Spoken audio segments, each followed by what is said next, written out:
যেহেতু ঈদের অল্প দিন বাকি, আমরা ঈদের আগেই চেষ্টা করছি, কিন্তু সম্ভব হওয়ার সম্ভাবনা একটু কম, কিন্তু আগামী কুরবানির ঈদের আগে নিশ্চয়ই এটা নিশ্চিত হবে, এইটা কার্যকর হবে।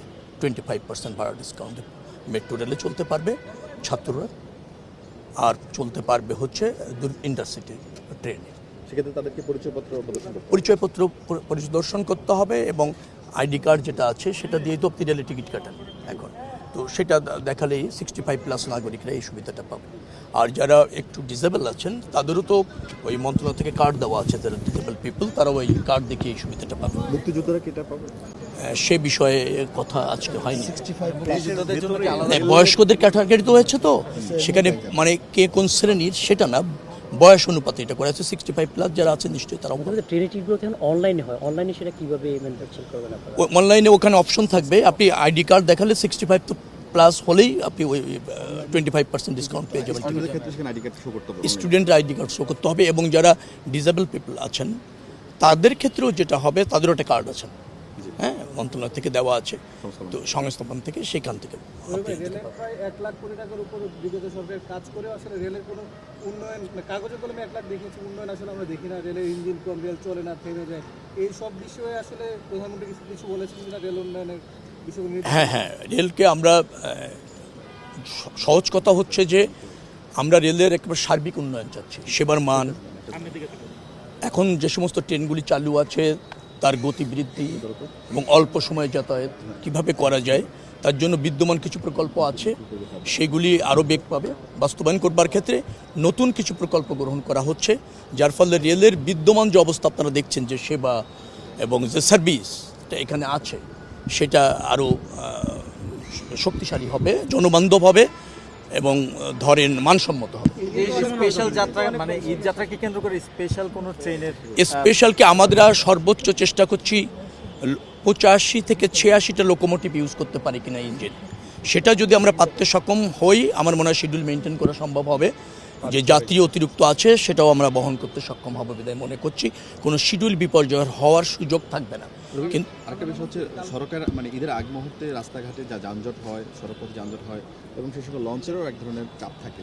সার্বিক যে ব্যবস্থাপনা ঈদের আগে, সেটি বিষয়ে আপনারা কী ধরনের পরিকল্পনা করছেন? আমরা এটা নিয়ে গত প্রায় 10 দিন ধরে কাজ করছি বলতে গেলে। সমস্ত মন্ত্রণালয়গুলি যারা এখানে যারা যুক্ত আছেন এবং যারা মাঠে কাজ করবেন, তারপর মোবাইল টিম, নৌ পুলিশ, হাইওয়ে পুলিশ, সেনাবাহিনীও কাজ করবেন। রাস্তার উপর যাতে যত্রতত্র অবস্টাকেল তৈরি না হয়, মানে বাজার ঘাটগুলি অন্তত লেনগুলিকে মানে কাজে লাগানো যায়, দখল যাতে না থেকে থাকে অস্থায়ীভাবে, যেমন বাজার বসে যায় ঈদের সময়, সেইগুলি সেটা থাকবে না। যত্রতত্র পার্কিং থাকবে না, ভাড়া কেউ বেশি নেওয়ার কোনো সুযোগই নেই। এটা নিয়ে আপনার যারা বাস মালিক সমিতি আছে, লঞ্চ মালিক সমিতি আছে, তাদের সাথে বসেছি, তারা অঙ্গীকার করেছে, এবং আমরা তাদেরকে কিন্তু ইসের মধ্যে রেখেছি আর কি, নজরদারিতে রেখেছি, এবং যে কোনো মূল্যে আমরা এটা প্রতিষ্ঠিত করব। ঈদ যাত্রার স্বস্তিতে হচ্ছে, আশা রাখছি সবারই এরকম সহযোগিতা থাকলে। একটা প্রতিবন্ধকতা হচ্ছে যে 2 দিনের মধ্যে প্রায় 1.5 কোটি লোকের মতো ঢাকা শহর ছাড়ে। পৃথিবীতে এইরকমের আপনার ঢাকা শহর ছাড়ার নজির আর কোনো সময় নাই এই ফেস্টিভ্যালটাতে যা হয়, যার ফলে একটু চাপ যেটা তৈরি হয় সেই চাপটা। অপটিক্যাল ব্রাইটেনার, কালার গার্ড এবং ডার্ট লক সমৃদ্ধ অ্যাডভান্স ফর্মুলায় এলো নতুন রে ডিটারজেন্ট পাউডার।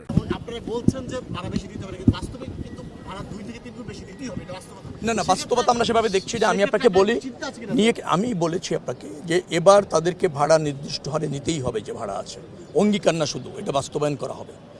তারা যেটা বলেছে, একটা দাবি আমাদের কাছে করেছে যে বাসটা যখন খালি আসতে চায় বা আসতে হয়, তাদেরকে সেতু যখন ক্রস করতে হয় টোলটা ফ্রি করে দেওয়া যায় কিনা, এতটুকু দাবি তাদের আছে। এবং বাকিটা তারা অঙ্গীকার করেছে যে তারা ভাড়া বাড়াবে না, যাত্রী সেবার মানও ঠিক রাখবে, যানজট যাতে না হয়, টিকিট যেটা আছে সেটাও তারা স্বচ্ছতার সাথে আপনার সেল করবে। এসব ব্যাপারে আমাদের মনিটরিং আছে, ভাড়া বাড়ানোর কোনো সুযোগ নেই।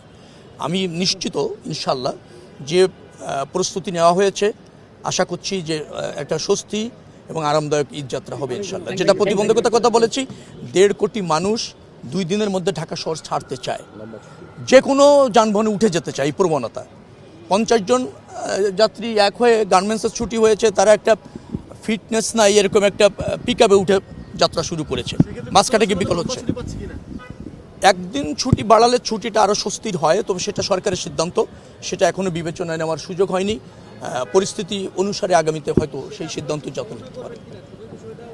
না সেটা এখনো সময় আছে, এখনও আমাদের প্রাক প্রস্তুতিগুলি চলছে যে আমরা কিভাবে ফাংশন করব এবং করাবো এবং মাঠে থাকবো, সেই জায়গার প্রস্তুতিটা চলছে, সেটা আগামীতে বলা যাবে। Thank you.